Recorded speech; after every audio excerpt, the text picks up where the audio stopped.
everyone, welcome back to another webinar with Project Engineer. I'm Sarah Daskell, and we are here with Project Engineer making better project managers every day.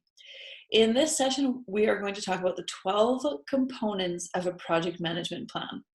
Now, this is based on our blog on Project Engineer, written by Bernie Rozecki.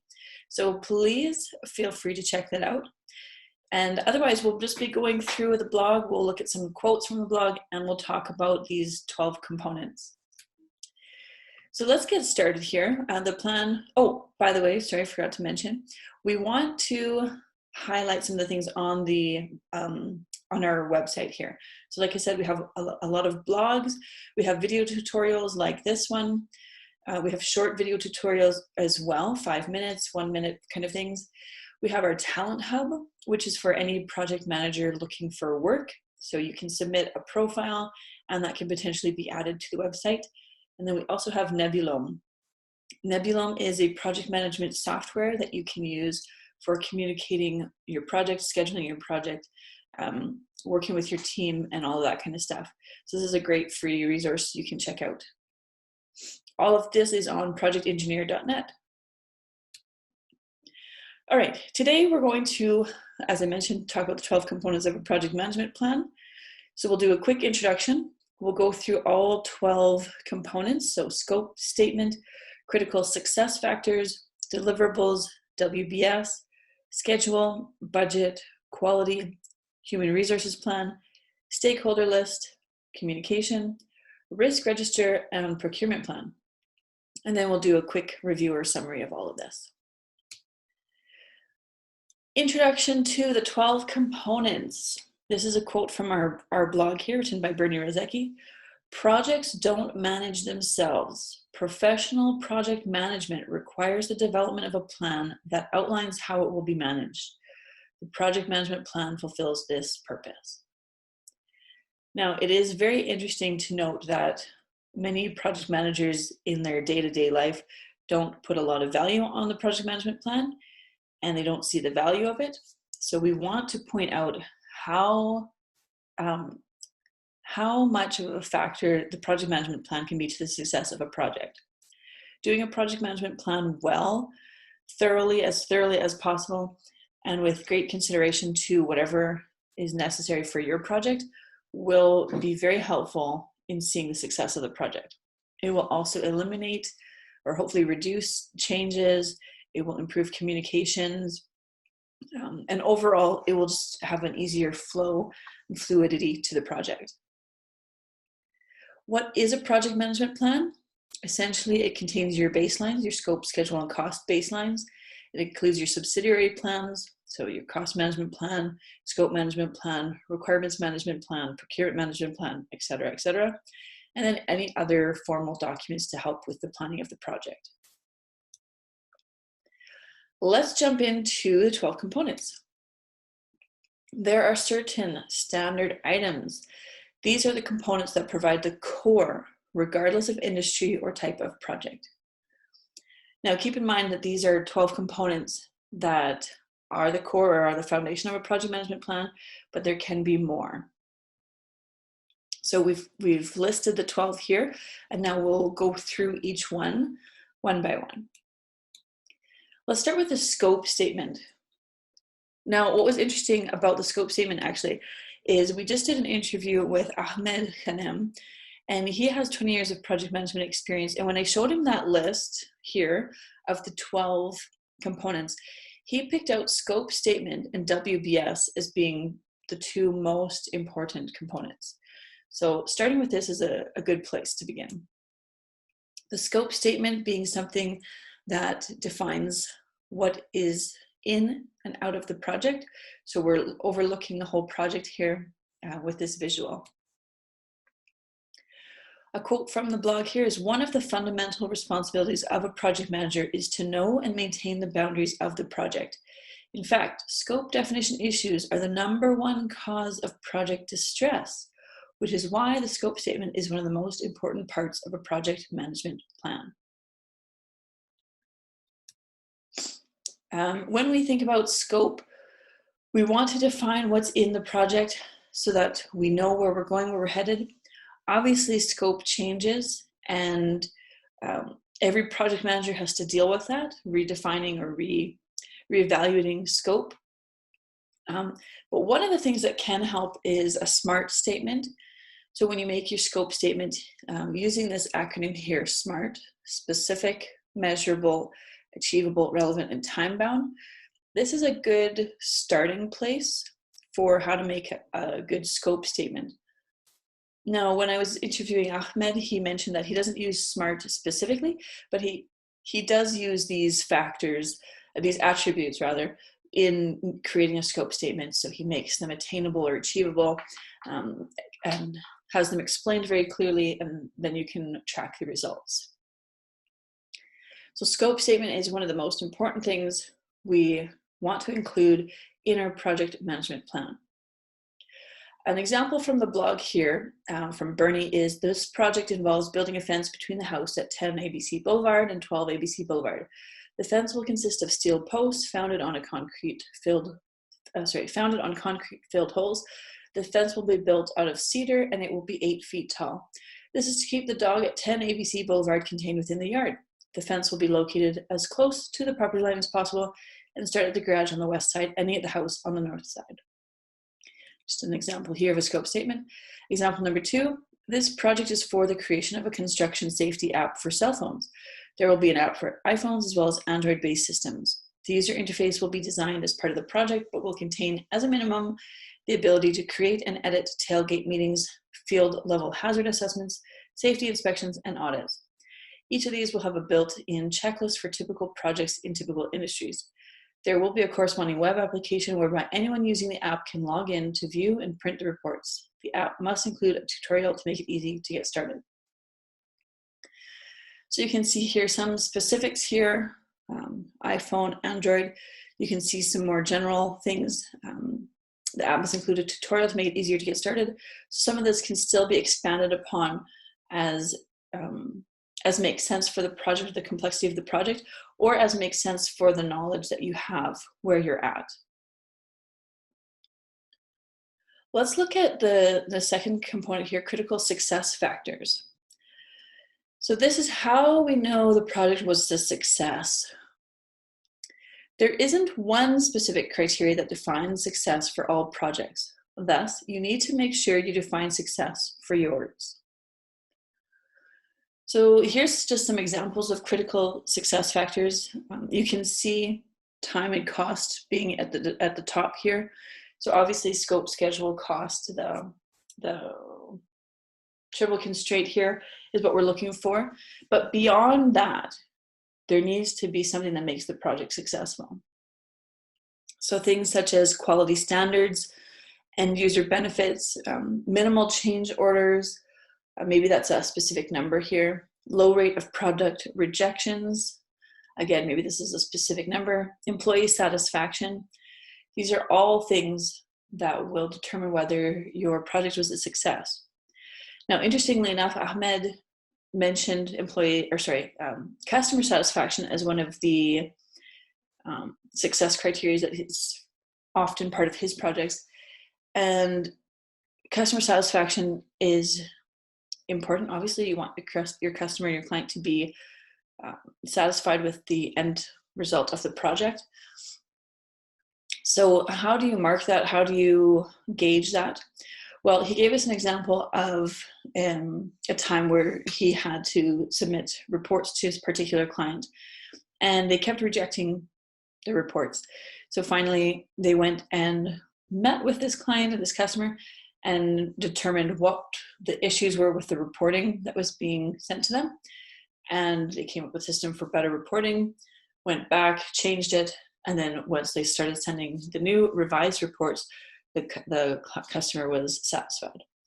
So these kind of things will ensure the success of the project. Let's look at a couple of examples here. So here you can see the project will be completed by December 31st, so an example of a schedule or deadline. The app will accomplish the required task with the least amount of clicks or taps. Again, we could put numbers here, so we could put 2, 3, or 5, whatever makes sense for your particular project. And the third example here is the project team will obtain new skills in the area of database management, which the larger organization will benefit from.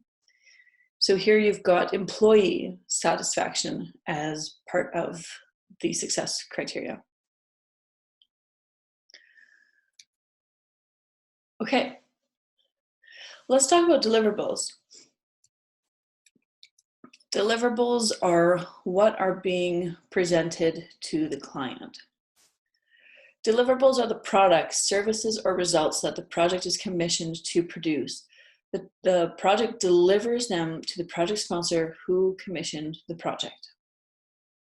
Sometimes this is a difficult term to grasp for some students, so hopefully this definition clears that up. Some examples here of deliverables are an 8-foot high fence. You can see here the specificity of the height, a cell phone app, a training course, accurate weather forecasts. Any of these can be deliverables.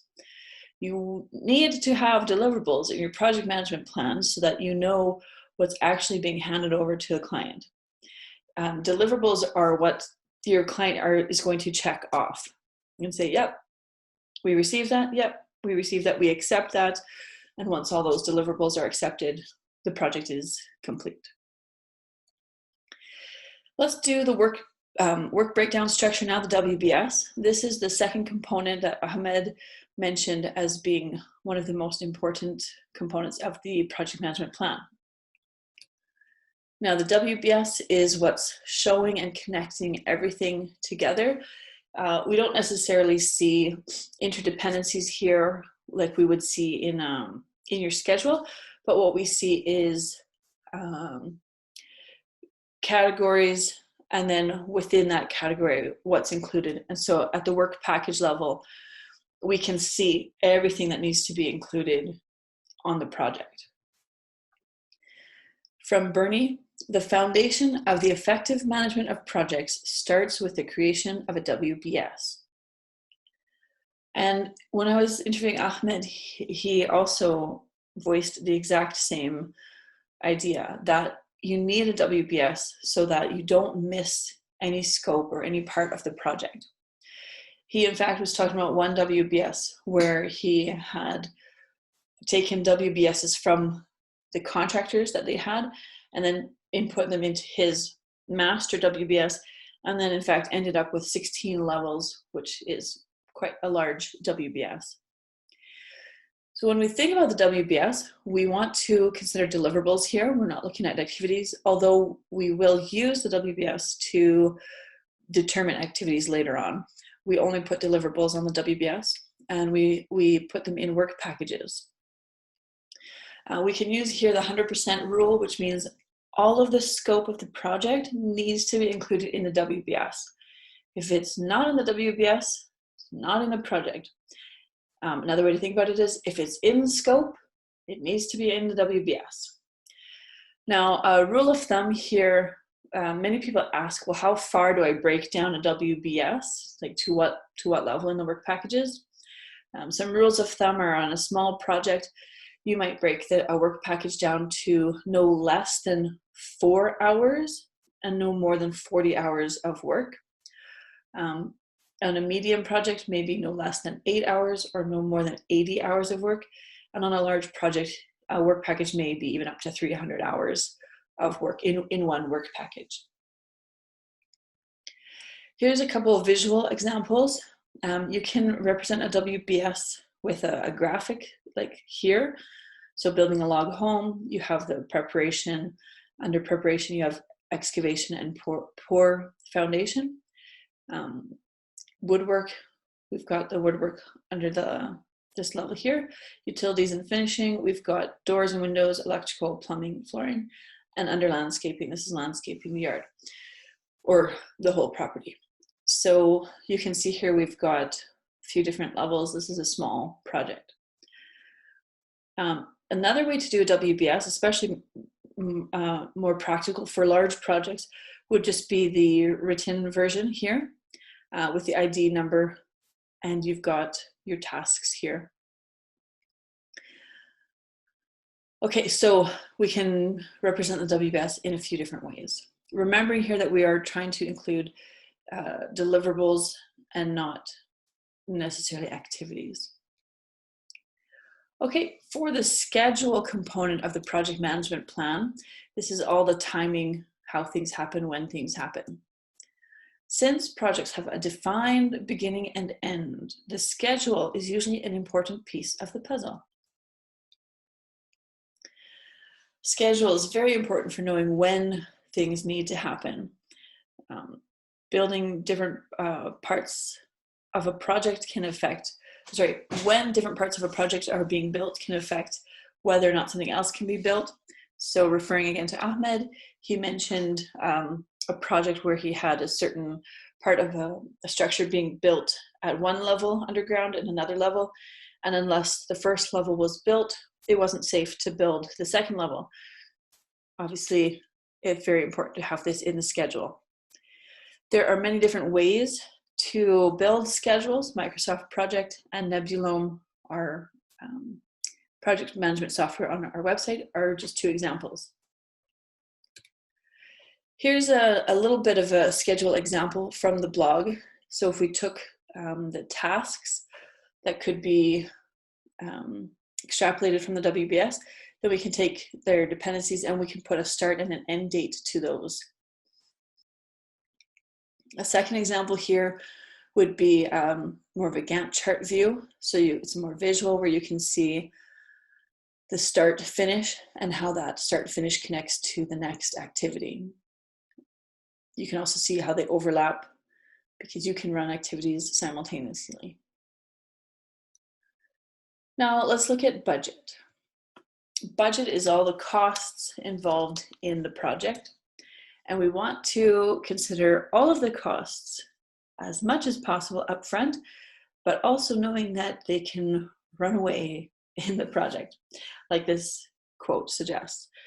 The temporary nature of a project requires that a well-defined budget is in place and that it is actively managed to keep it from sprouting roots and growing like an obnoxious weed.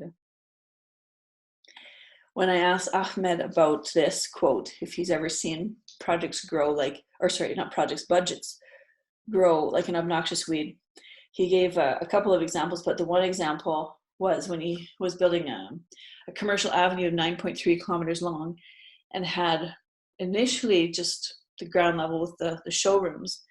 And then partway through the project, the stakeholders said, well, why don't we add residential living, 3 floors of residential living on top?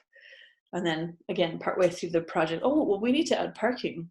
Okay, and then again, why don't we change some of those residential living spaces to office space, since that would be really profitable and desirable. And as you can see, the project keeps expanding, the budget keeps growing or sprouting roots, and becomes this obnoxious weed. So the final budget's 5-6 times the amount it originally was. When you think about budget, though, you want to make sure as much as possible to keep on budget. That's the role of the project manager. And to do that, project updates, updates on the project's progress are important. Again, you can use software for that, Microsoft Project or other. And with Nebulome, the function to have budget on there is coming soon. Here's just a quick example. Keeping in mind this is a small project. Okay, so we've done a revised version of a WBS. We've got a very simple schedule here, and then we've attached a budget to each of those activities. Then sum those up for a total budget. Let's talk quality. Quality is how we inspect or test to ensure the product, service, or result is meeting the requirements set out for us. Simple quote here: there are always quality standards in play. And again, when I was talking with Ahmed about this, he mentioned, because he has such a vast array of experiences internationally, in Egypt, in the Middle East, now in Canada, but also working with companies from Germany, from France, and elsewhere, the US, that quality standards are are often determined internally by the organization or the country that they're operating within. So it's very important to determine those quality standards up front and know that. When Ahmed was working on with the German company building the FIFA stadium for 2022, a $45 billion project, by the way, they're using the German standards. When he was working in Qatar building a cement factory, the company commissioning the work or doing the work was French, so they're using the quality standards set by France. You want to determine those quality standards up front so that you're not working through the project and finding out that one country or one company is expecting something else. The second thing you want to do is develop a strategy to meet those quality standards. And the third thing is obviously to measure that quality. Let's talk about your human resources plan now. Human resources can make or break a project. If you have the right people, the right team in place, with the know-how, the skills, and the willingness to do the project, then your project will more likely succeed. Now, part of that willingness, part of that skill building is the project manager's job. So to ensure that training is there, ensure the knowledge is there, and ensure the motivation is there. A quote from the blog here is, "The project team members are often one of the most critical components in the chain of successful projects." And again, in other interviews with other project managers, we've discussed this, that having the right people on the team might not necessarily guarantee success, but having the wrong people on the team will probably guarantee failure. So again, team members, who's on the team is very important. Motivating the team, leading the team, that's the role of the project manager. So we've got a few things here to include in the human resources plan. The first one is resource requirements, so project team positions and their job descriptions, the project team acquisition, so how you're actually going to acquire the team, if there's positions already filled internally, and what time requirements are there for the commitments you need. The third thing is training and development, which we just mentioned. So how do you ensure that they have what they need, the know-how to carry out the project? And then the fourth thing is management.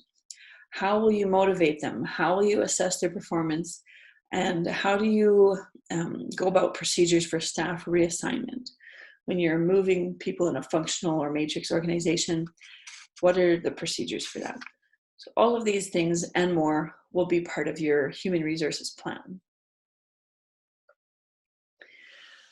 Stakeholder list. Let's talk stakeholders. Stakeholders also can make or break a project.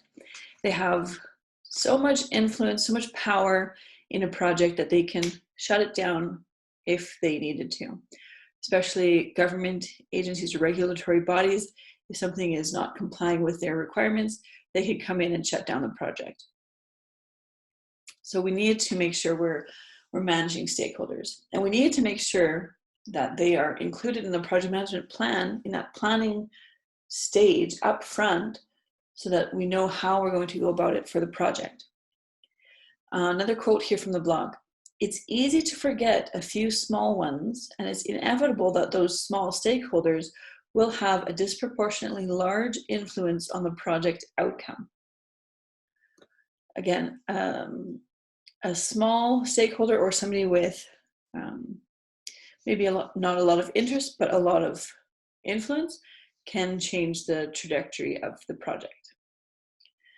So with the stakeholder list, we just have two things we need to consider. You need to create it, but it's not just created. It needs to be updated. This is something you need to go back to, look at, update, monitor, evaluate and see where your stakeholders at. Have we missed some stakeholders? Do we need to identify new ones? Are they engaged? How can we engage them more? All those kind of questions need to be considered. A quick example here, you can have your stakeholder listed as this first column here. So State of Blue Sky is the owner. Their power level is high, their interest level is high. And these are their concerns. They want the project on time, on budget. They want minimal issues and no bad publicity. So then you need to have a plan for carrying this out. Another stakeholder would be a landowner, medium power, low interest, and their concerns would be that they want the highest possible price for land. The third stakeholder would be a gas utility. They have high power, low interest, and their concerns are that they need lots of lead time to move a gas line, they need safe access, and they need comprehensive agreements. So as you can see, even just within 3 stakeholders, different power levels, different interest levels, and completely different concerns. So managing this takes a lot of time and effort, but if there's a plan for it, it's something you can just carry out rather than have to react to on the project. All right, let's talk communication. Communication, this is 90% or more of what the project manager does. The project manager spends lots and lots of time and effort in communication. A quote here from the blog: the biggest source of project issues tend to be the project scope, deadlines, and budgets, but poor communication makes it worse, and often a lack of communication is the only reason an issue arises. So we can see that communication is something that the project manager spends a lot of time on. This is something that they need to dedicate to and have included in their project management plan. One of the examples that Ahmed gave us was that on one of his projects, there was lack of follow-up on a particular piece of communication, which resulted in an 8-month delay of the project. So communication or lack of communication can often make a problem much worse, or could be the reason the problem arises in the first place. Communication needs to be predictable. It needs to be customized to the stakeholder. It needs to be concise, it needs to be relevant, and it needs to be transparent. Predictable. How often are you communicating with the stakeholder? Do they know how you're communicating? Are you sending the same report? Are you sending informal emails? Do they know what to expect from you? And one way to make this predictable is to ensure that it's in a contract or in an agreement if you're working with third parties. The other way an additional factor to make this more predictable is one of the suggestions that Ahmed gave is when he's first starting the project, he drafts the typical report that they would share with the stakeholders, and he sends it out to the relevant parties and gets their feedback on it right away. That way, he knows going forward throughout the project if that's the type of communication they want, or if they want to make any changes to it. If they have specific requirements or expectations they're looking for, then he can adjust and make sure that that happens. So in line with that thought, making sure that the communication is stakeholder customized is important. Maybe different stakeholders want different pieces of information. They're tracking different metrics, or they're looking for updates on different aspects of the project. So again, one thing that Ahmed mentioned here was with reporting, he has sometimes had to do the work twice. When he sends it out to the client, he needs to send it in a certain format or in a certain software program so that that client can process it internally, track their metrics, and have their system preserved. But on Ahmed's side, he also needs to have their reporting done according to their internal processes and policies so that they can track the project in their system. So sometimes this does mean a little bit more work, but overall, now the customer is satisfied, their requirements are met, and your organizational standards are also met. Communication also needs to be concise. Make sure that it is to the point and what the stakeholder needs. Probably this would also include not sending an overload of information. Rather, make sure that there's not extraneous data, facts, and whatever else that the stakeholder needs to sift through. Make it relevant to what they want, what they're looking for, and make it transparent. Does it include the good, the bad, and the ugly? Are you sharing the truth about the progress of the project, or are you hiding things? The project manager's job and ethical responsibility is to be honest and share the truth about the project, even if it's not always good news. Again, this is just part of communication. If something is left unsaid, it can be the reason why issues arise later on in the project. Just a small example here of a communication plan would be the type of document you're sending, so a progress report, who is receiving it, the frequency at which you're sending it, so monthly, last day of the month, which medium you're using, so it's a PDF via email, and the contents here, so CV and SV, discussion of last month's tasks. So what's on your progress report? Cost variance, schedule variance, anything that was done as last month's task may be what's included here. Another example would be the investor circular. So you send this to project investors. You send this on the first day of the month via email. You include cost variance and a discussion of cost status.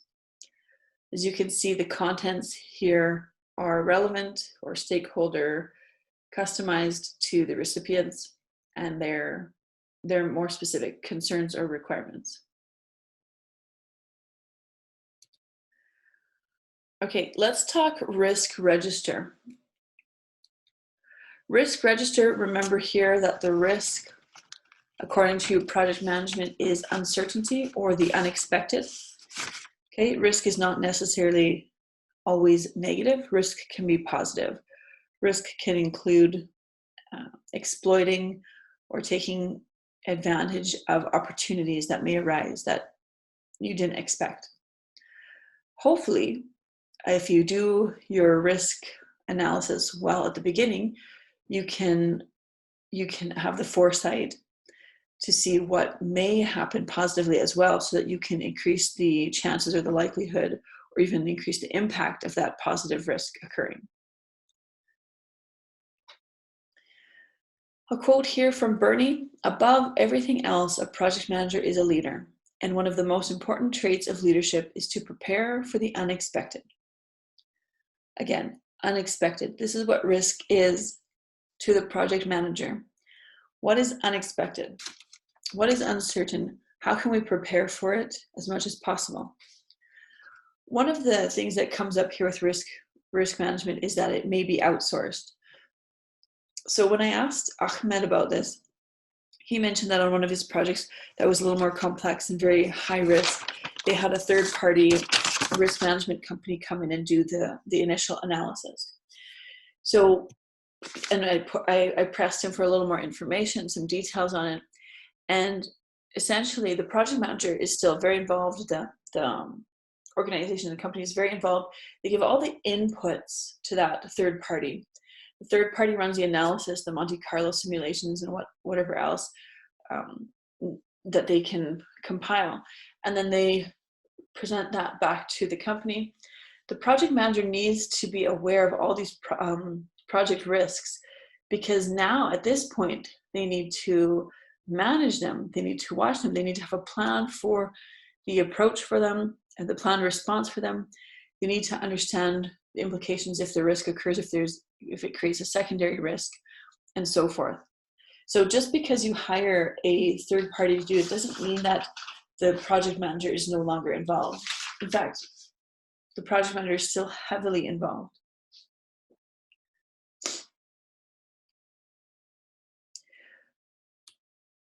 On the risk register, some of the things that you want to include here would be a description of the risk. To do this, you may need to use brainstorming, you may call in SMEs, you may do an analysis of previous projects. There's a number of ways you can do this. The second thing you want to have is the probability. You can use a scale of 1 to 10, A to E, or something similar to classify risk. Then you would have the impact. So again, a scale of some kind or matrix that you're referring to, so that there is some standard. And then you want to classify the priority, so probability times impact. Then you also want to have the triggers. What are the actions or events that will define the occurrence of the risk? For example, if you're building a fence and the risk is that it starts to rain, how much rain makes you have to stop? What defines the risk as having occurred? This is the definition or explanation for triggers. The sixth thing you want to have is your response plan. What will you do if the risk occurs?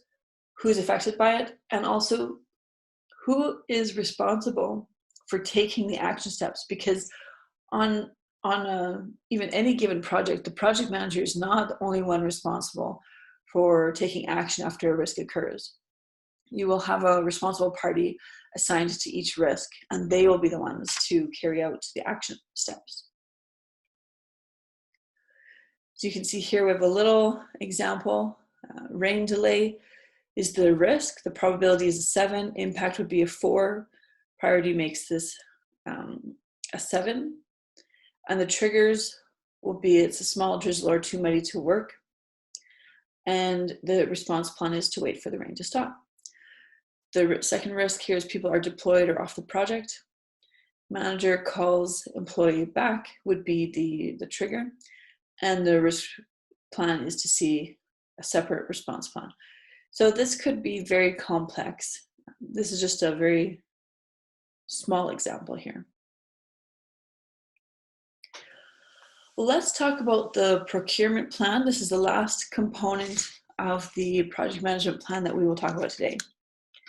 So with the procurement plan, this is contracts, any kind of agreement. If you can be sued or sue, then you're working with procurement. Establishing effective boundaries is extremely important. Every word will be scrutinized when the contractors are preparing their bids.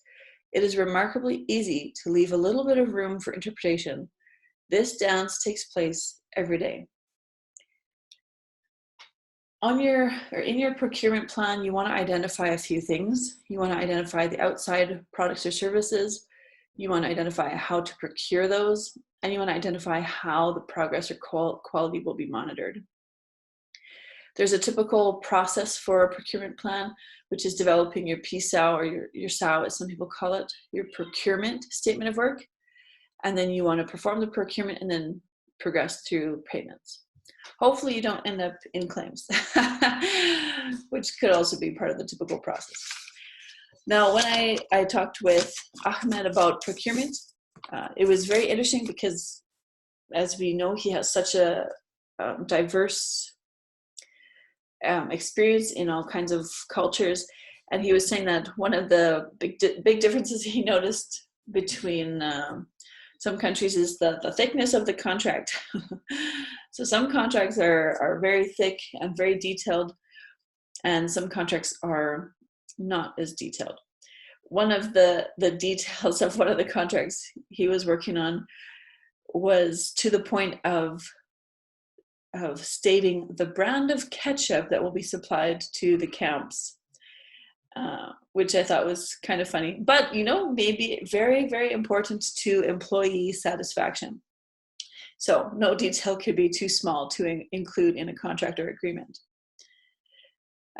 Other thing he mentioned too is that some differences there are different types of contracts between countries.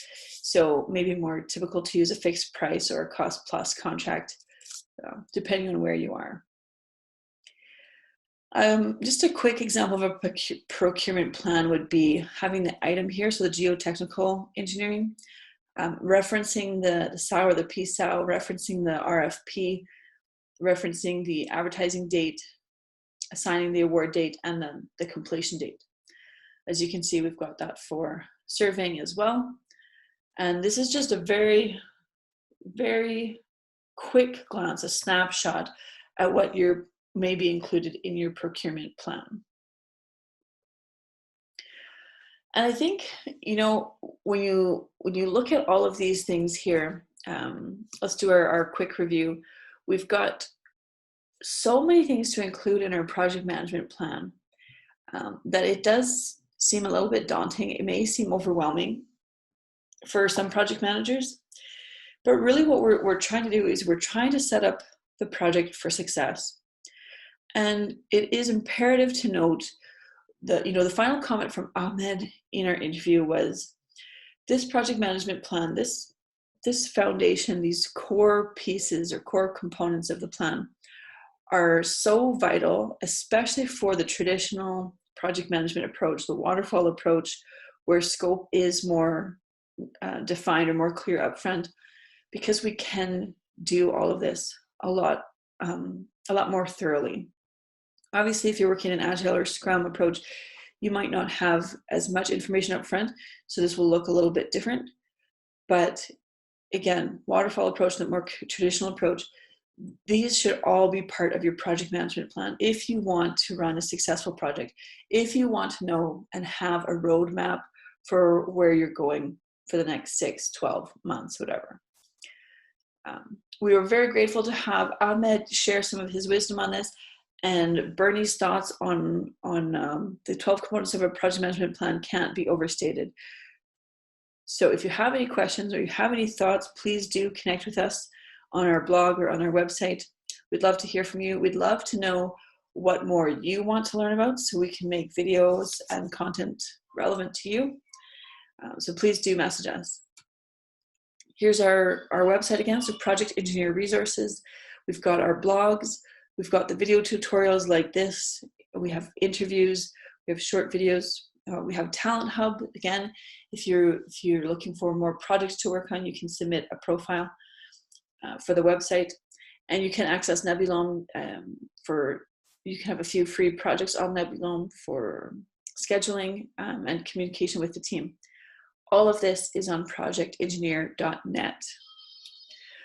All right, thank you everybody for joining me, Sarah Dasco, again with Project Engineer. We're very excited to be able to share our knowledge with you, and we look forward to seeing you in the next video. Thanks everyone.